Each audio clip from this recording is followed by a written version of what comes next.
નમસ્કાર મિત્રો, અમારી ચેનલમાં તમારું સ્વાગત છે। પશ્ચિમ બંગાળના ઝાડગ્રામમાં ઝાલમુરી વેચનાર દીપક કુમારને જાનથી મારી નાખવાની ધમકીઓ મળી રહી છે।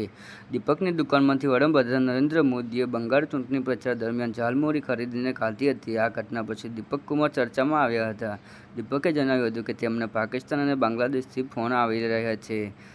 કોલ કરનાર લોકો તેમની દુકાન ઉડાવી દેવાની ધમકીઓ આપી રહ્યા છે। દીપકે જણાવ્યું કે આ એક વિડીયો કોલમાં કેટલાક લોકો તેમને હથિયારો પણ બતાવી રહ્યા હતા। તેમના કારણે તેઓ અને તેમના પરિવારો ખૂબ તણાવમાં છે। જી હા મિત્રો, તમને એ પણ જણાવી દઈએ કે પીએમ મોદી 20 એપ્રિલ ચૂંટણી પ્રચાર દરમિયાન ઝાડગ્રામમાં ચૂંટણી કરેલી હતી।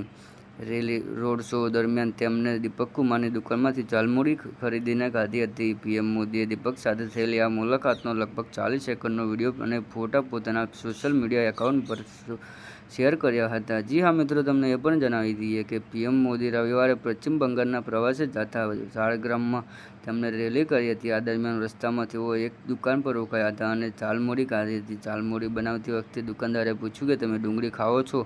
પીએમ મોદીએ જવાબ આપ્યો, હા ડુંગળી ખાઉં છું, પણ દિમાગ નહીં। આ સાંભળીને દુકાનદાર હસવા લાગ્યો। જી હા મિત્રો, તમને એ પણ જણાવી દઈએ કે આ હતા આજના તાજા સમાચાર, અને અમારી ચેનલ પર નવા હોવ તો લાઇક, શેર અને સબસ્ક્રાઈબ કરી દેજો। ધન્યવાદ।